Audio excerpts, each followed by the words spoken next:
আসসালামু আলাইকুম।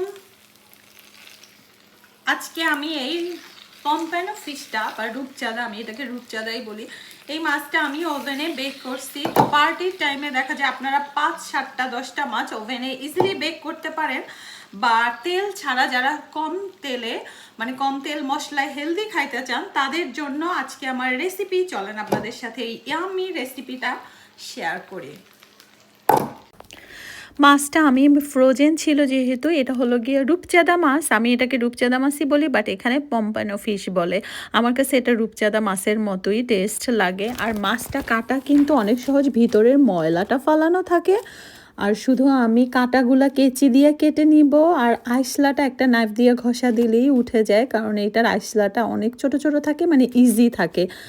আর মাছ কিন্তু আমি সব সময় ভিনেগার আর লবণ দিয়ে ভালো করে পরিষ্কার করে নিই, তাইলে দেখা যায় ফিশি যে গন্ধটা থাকে ওইটা থাকে না।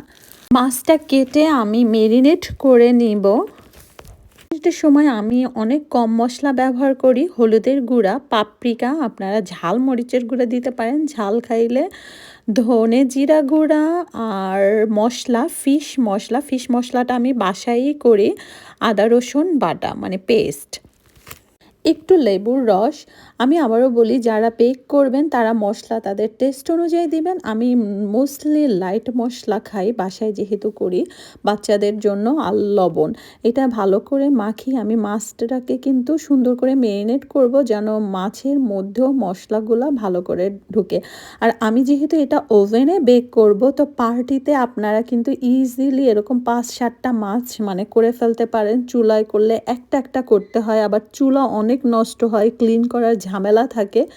ওভেনে বেক করা কিন্তু সহজ। আর পার্টি টাইমে যেহেতু আমাদের অনেক বেশি কাজ থাকে, তো ইজি একটা ফিশ আইটেম হলে স্পেশালি হয় আর মজাও হয়।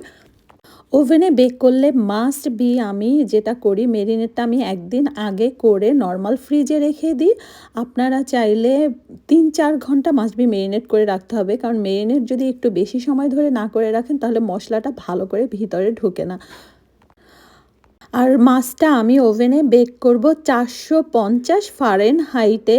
প্রথমে আমি 25 কি 30 মিনিট দিছি, 450 ফারেনহাইটে 30 মিনিট প্রথমে।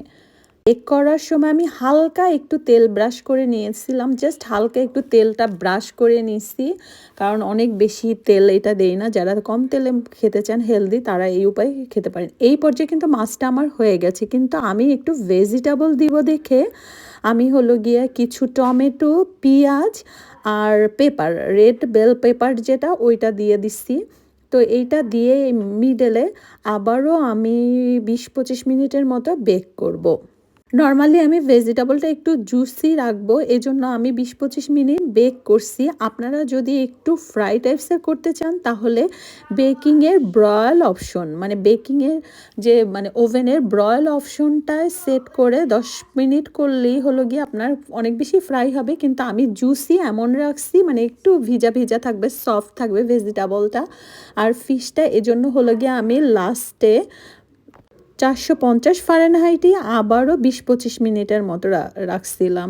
এই হয়ে গেল ঝটপট মজাদার ওভেনে ফিশ ফ্রাই।